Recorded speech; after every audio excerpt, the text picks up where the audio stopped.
dump trailer. Several spots on this job has been pretty heavily wooded. Went through here and spent most of the day yesterday with the Prime Tech and the Lamb track, mulching down. Probably mulched out more than 100 of these trees, but these are the slightly bigger ones that could be used for something else. So I brought the dump trailer today, and I'm gonna take a load of these suckers home. Better than just wasting all this kinds of wood. And we have to get in here with the chainsaw anyway to cut these things down, because it may not look super steep on there, but it's I'm probably like 15% slope right here, maybe a little bit better right there. Dives off real quick. It goes really bad. One thing I wanted to mention is, like, little spots like this earlier, we're supposed to leave the snags, you know, dead trees that lost the top or are about to lose the top. They're supposed to be for bird habitat, animal habitat, and well, that's, you know, good and bad. For one, we don't have to touch that tree, but for two, this spot right here, if you guys can see, you probably can't see my lifting rig up. See that snag out there? That little sucker, that one's very well hung up, but there's a couple of them. Like earlier, I was grabbing several tops like this and pulling. It bumped the snag, and it fell right alongside the machine. It wasn't something big enough that could really hurt the machine, but it was big enough to go, dang, close call. But I'm going around with the excavator because, like I said, you can't cut down every one of these trees with the machine, and then if you cut it down with the chainsaw, you can't. It just hung up because the canopy's so thick up there. So ones like this, they're still hung up, so I'll come in here with the excavator. Bada bing, she's down. That's 40 feet long tree. One of the two.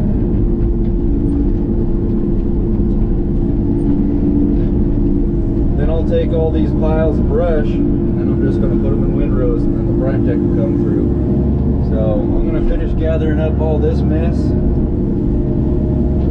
And this is like a situation where a forwarder would be nice, but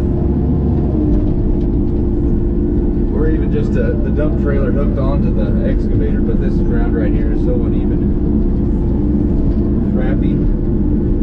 So I just drove over 3 stumps to get to this spot. So I'll finish gathering these things up, get the dump trailer down here, and get a video loading that up for you guys.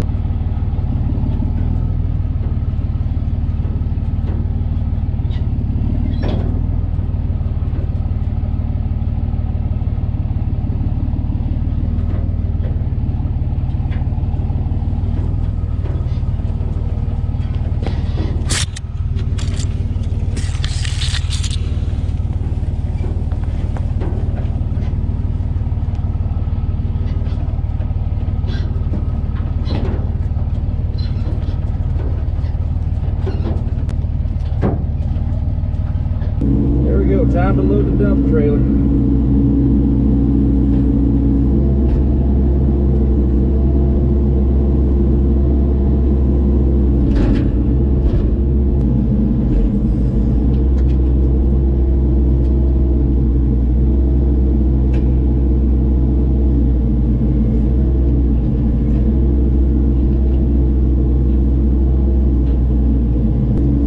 I'd imagine most of you guys are kind of like me in the sense that you buy something new, you're not really trying to get a dent in it, and if you do get a dent in it, it's yours, not a big deal. But if somebody else puts a dent in it, oh, there's gonna be all hell to pay. And that's the case was with this dump trailer here. We bought this bad Larry brand new a while back, and to my surprise, the dump trailer is like one of the best investments you can get, because this thing just does it all hauls gravel, hauls logs, hauls tractors. It comes with ramps. Pretty good investment, and they're not too much more to like jump up to a dump trailer over regular trailers. So very versatile trailer, and we were using the crap out of this thing. I was hauling some chips off a guy's property, and he was loaded up the last batch of them off the ground with his skid steer.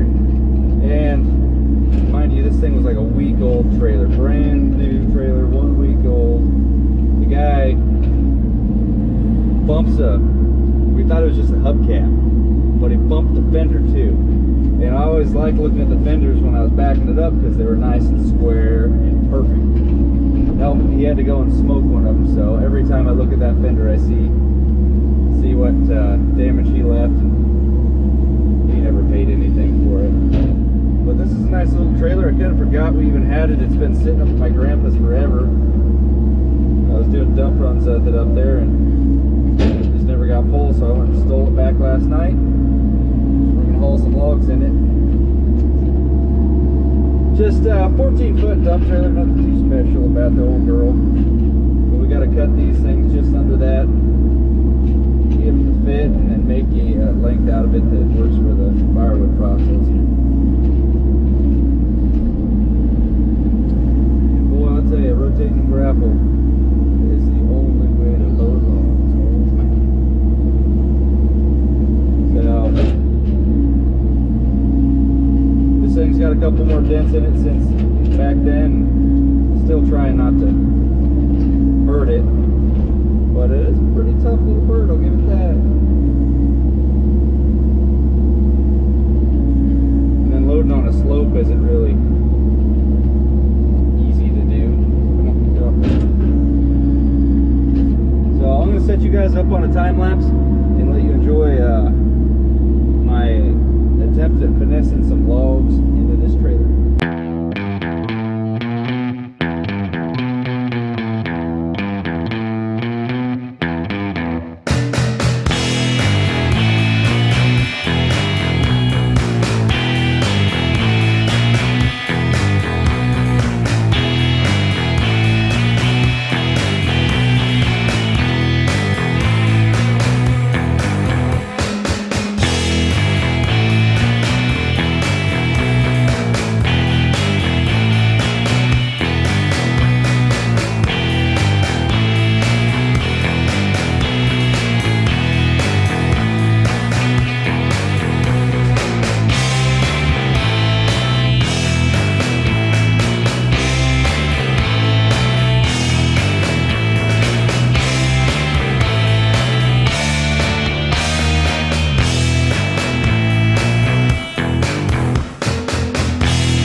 There we go.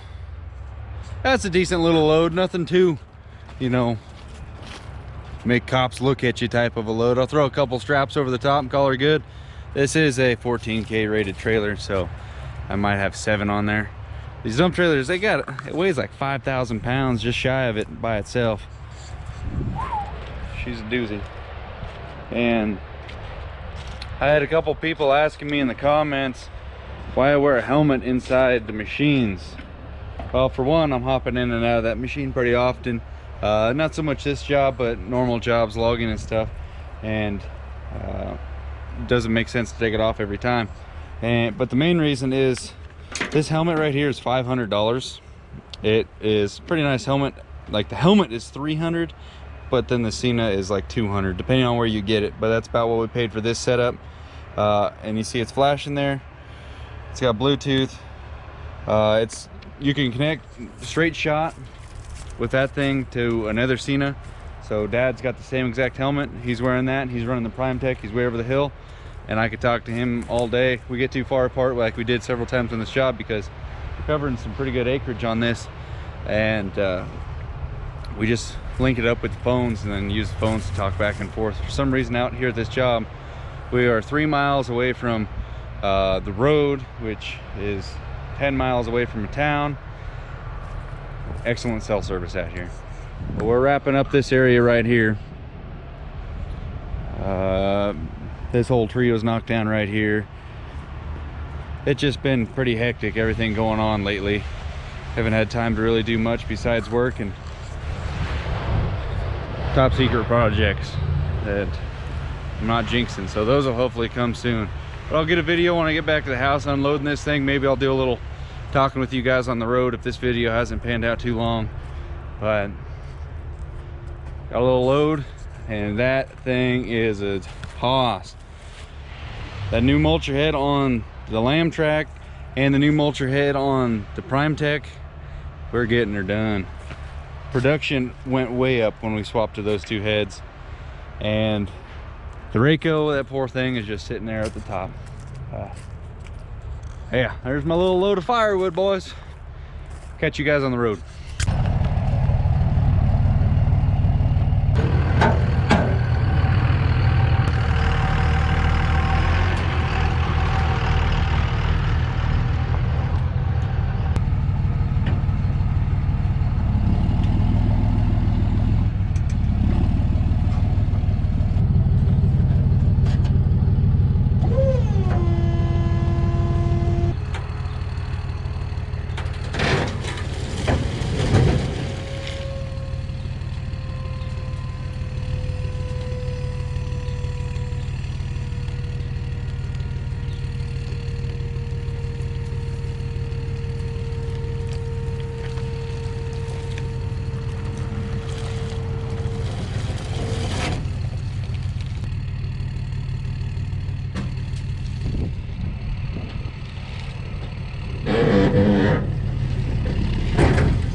Yep, there we go.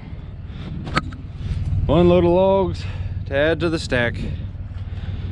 All these things are freaking perfect for the firewood processor. Bring the Lamb Track back sometime this week, or the Rayco I mean, and put the processor head on there. These work out slick for it. The 16s are a little bit too long, so these 13.5s that fit the dump trailer are about the max you want to run. It'll go right through that pile real quick. And if you guys saw, every once in a while, yep, they go over the side and hit the dang freaking tailgate. Anyway, thanks for watching.